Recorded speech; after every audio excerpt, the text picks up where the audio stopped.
What is up, ladies and gentlemen? My name is Larry and welcome to another episode of Larry Iceman Journey in F1, and this is Diary of 4-Ein Knucklehead. And, like usual, here I am, goofing and joking with my teammate Alonso. As you might have been pointing out something about me, I like music very much, especially heavy metal and hard rock from the 80s. At the moment, I'm showing Fernando how good death metal drummer I would be. That's maybe a good thing that I decided to make these videos instead, because unfortunately, Fernando wasn't having that. Then I decided that I wanna try a so-called sprite challenge, just to entertain Fernando, you know. And as you might know, Fernando is very trendy TikTok creator by himself. I don't have a TikTok, unfortunately, by myself, but here it goes. I thought this wouldn't even be a challenge, you know. Just squeeze a soft drink and that's it. I swear I felt those sparkles all the way to my brain. At this point I definitely understand that challenge.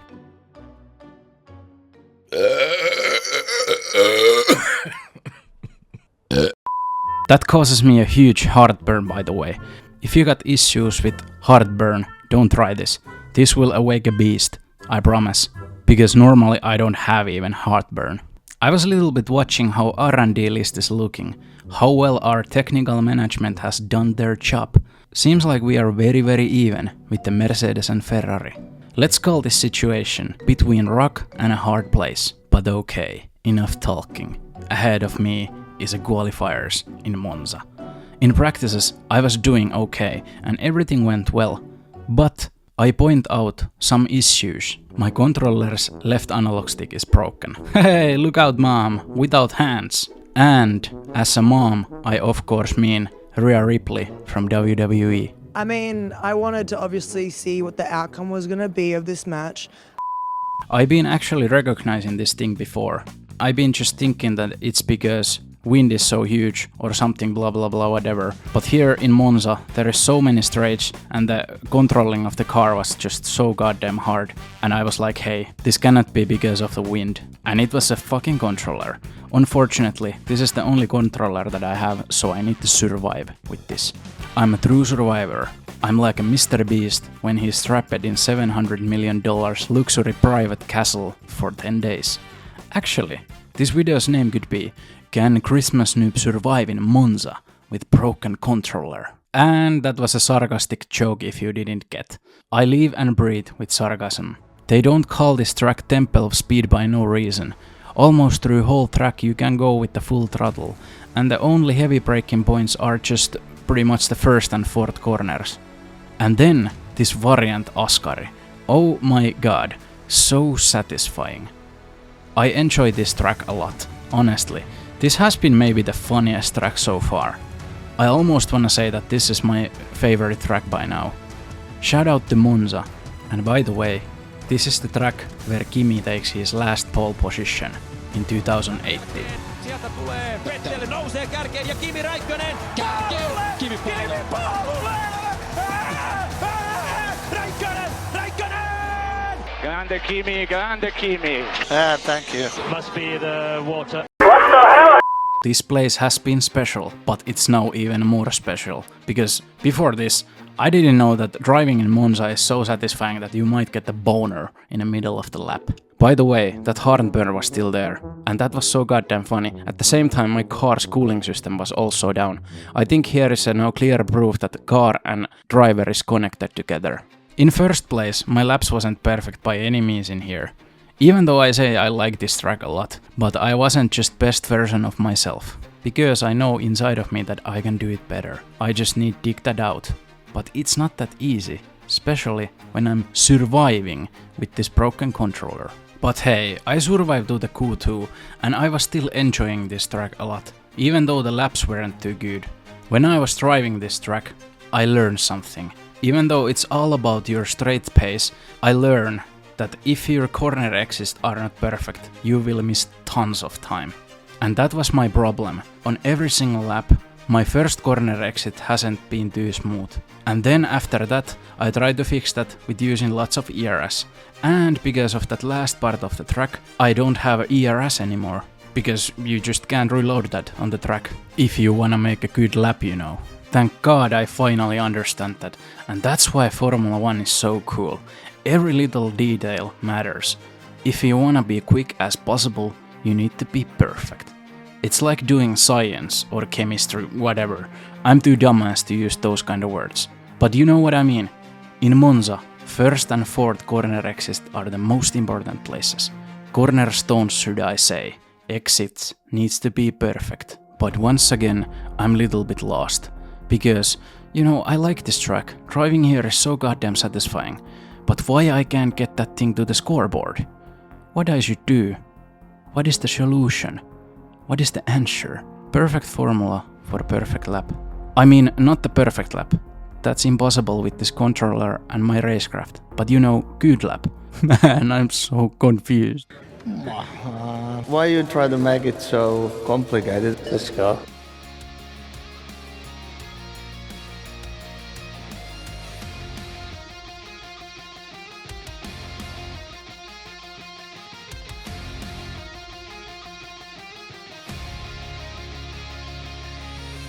Honestly, I don't have a slightest clue how I did it. I know I got some willpower. Maybe that was the missing solution for the perfect formula to make a perfect lap. Just a little bit trust in yourself. And by the way, I don't understand how in the hell L.H.C is this fast. Like, I'm pretty sure this game can read my mind. It's taking a piss with me. But thank God, balance of life. Happy to see Nico Hülkenberg there as well. Good job, Nico. But now, once again, ahead of us is a race. Race is totally different than qualifying. Some drivers are so-called good qualifiers, and some are good race drivers. And I have no idea which one I am, because I still need to remember I am a Christmas noob. And then, let's go out and boom. Excellent start from Iceman once again. And as you know, I'm a fearless.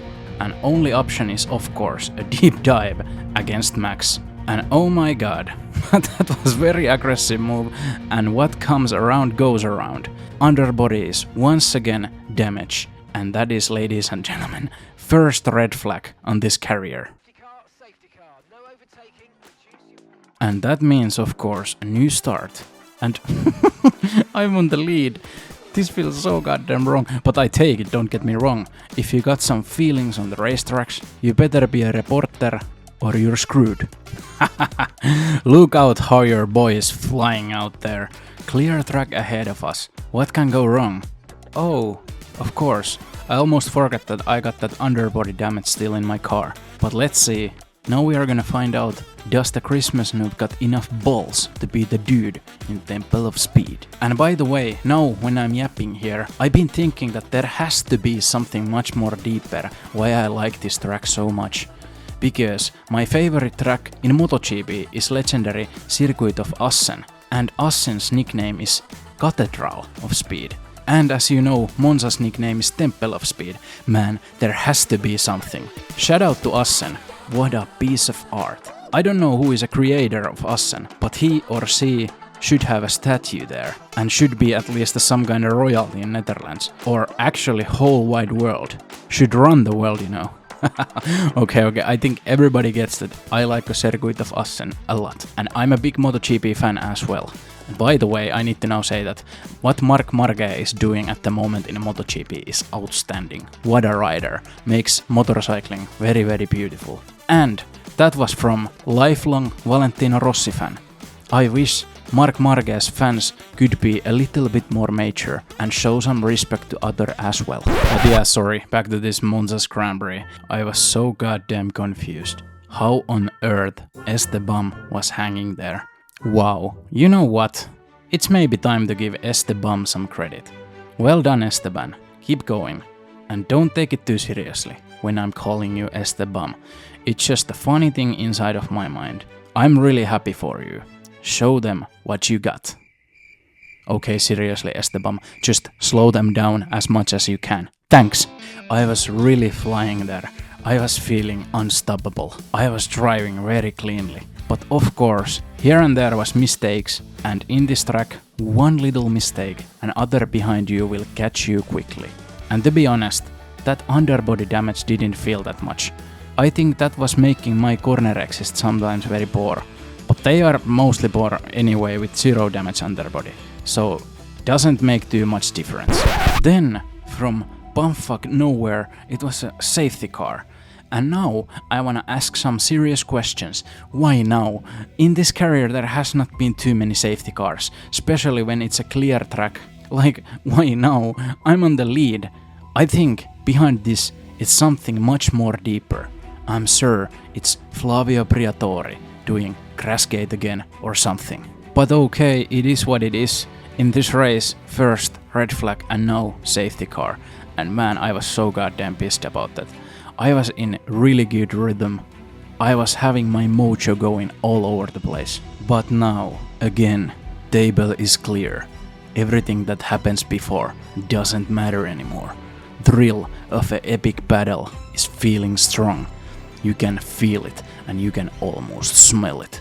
It's Larry Iceman versus whole world in front of Tifosi. It's gonna be as epic like Verstappen versus Hamilton in Abu Dhabi 2021. Or Hulk Hogan versus Andre the Giant in Silverdome 1987. Or Valentino Rossi versus Casey Stoner in Laguna Seca 2008. Or Warriors versus Cavaliers in 2016. What a battles. It's the call of the epic race. What can go possibly wrong? Okay, remember to pit this lap. Okay, remember to pit. Okay, remember pit.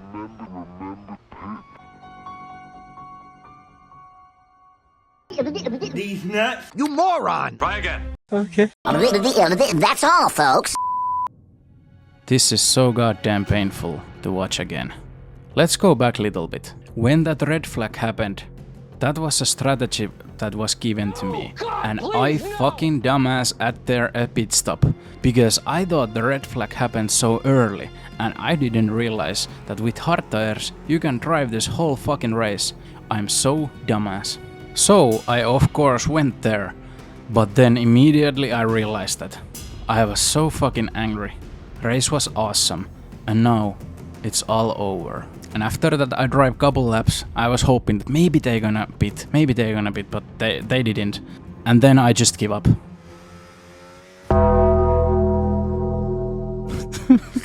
This is supposed to be me. But what you can do?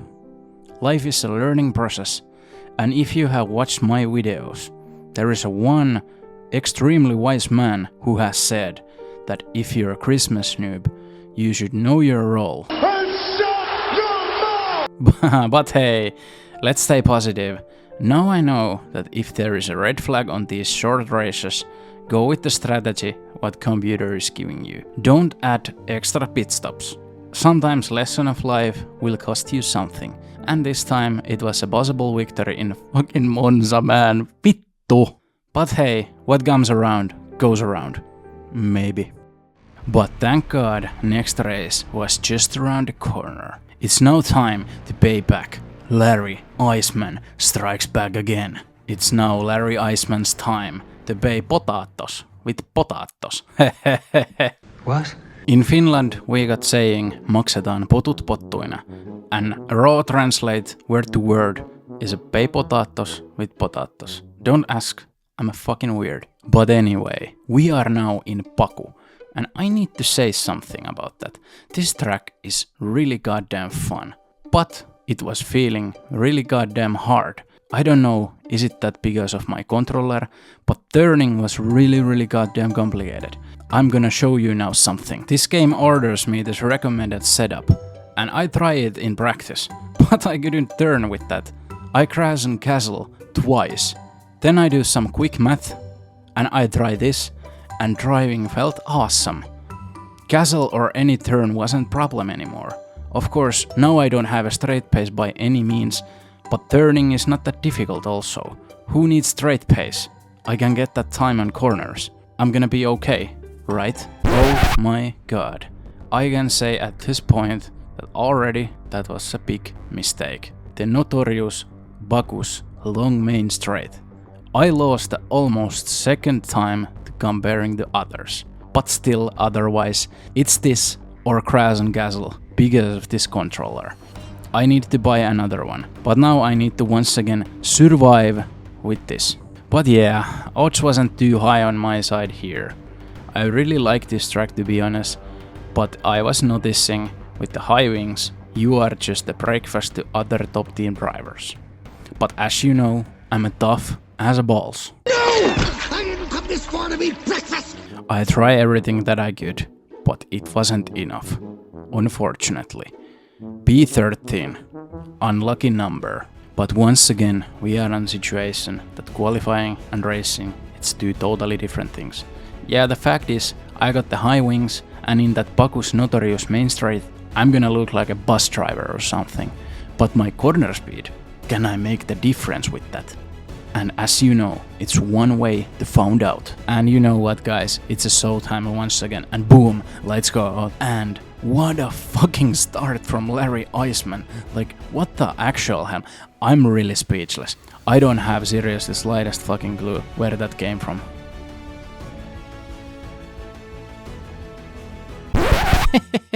We didn't get far, and you don't believe what causes that. Max Verstappen spans out, and it's really a red flag in back-to-back races. No, nee, hij is hem kwijt, maar hij houdt hem. Holy shit! At this time, I'm not gonna touch this strategy. But yeah, let's try this again. Let's go out, and boom. And you know what? Larry Iceman is on fire today in starts, and he dives once again. It wasn't a superhero level dive than in the first, but it was good also. But man, after these starts, when we are so goddamn stacked, my straight speed became really big problem. Plus, I was slipping in corners, because my racing rhythm was totally gone. And cars behind me was so goddamn close, so easily, everybody was just flying past me. And you need to understand, that thing went underneath my skin. I was already being knocked out in Monza, and now this. I was really goddamn angry. And I do something extremely stupid. Carlos Sainz, I'm so sorry. Stop it, Betty. Stop it, Betty. I didn't mean to do that. He needs to retire because of me. Man, I need to really stop doing these kind of crazy dives. I don't want to end other drivers' races. I'm a reckless driver, but I'm also a gentleman. And at the same time, Yuki Tsunoda's engine blow up. Poor Yuki. He knows that Helmut Marko waits him in the paddocks in the most darkest little room with the black leather belt. And by the way, in real F1, I really hope that he could get the good results soon. It's really sad to see him at this low. In Yuki's eyes, you can see the pain. But anyway, here we are once again behind the safety car. And once again, we are so goddamn stacked, everybody is gonna fly past me. And yes, they did. Fucking Alonso and Antonelli. I was able to first take the Antonelli back, but I couldn't keep him behind me. But I'm happy for him. I like Antonelli very much. I hope that he could be the next big thing, like Verstappen or Hamilton. And of course I couldn't keep up with them. And then, all of a sudden, fucking Alpines were behind me roasting my bum. Man, then I snap. I was thinking, if Jack Doohan is really gonna pass me, I may be playing the wrong game. I was fuming. But honestly, I should send the Jack Doohan a Thanksgiving card, because after that, I found my mojo. I started to gain a gap. And I need to say, those final laps were so fucking satisfying. Even with the overdrifting controller, I really fall in love with Baku. And after that, they couldn't catch me. And to be honest, I was really happy with the result, because I really started from a P13 and I was on P8. From a Christmas noob perspective, that's really good. And I was the driver of the day. And really, Charles Leclerc, 2 wins in a row. Charles, be my guest. But oh boy, what a day that was. Results weren't the best, but I learned a lot. If you wanna become the master, I think you need all these kind of lessons. Of course, that Monza's GP gonna live rent-free in my head for a long time, but such is life. But yeah, now it's once again time to say goodbye. Next time we are racing in Mexico and Brazil. Let's see how well I can oil my hips to that. But yeah, thank you so much for watching, you're awesome. See ya!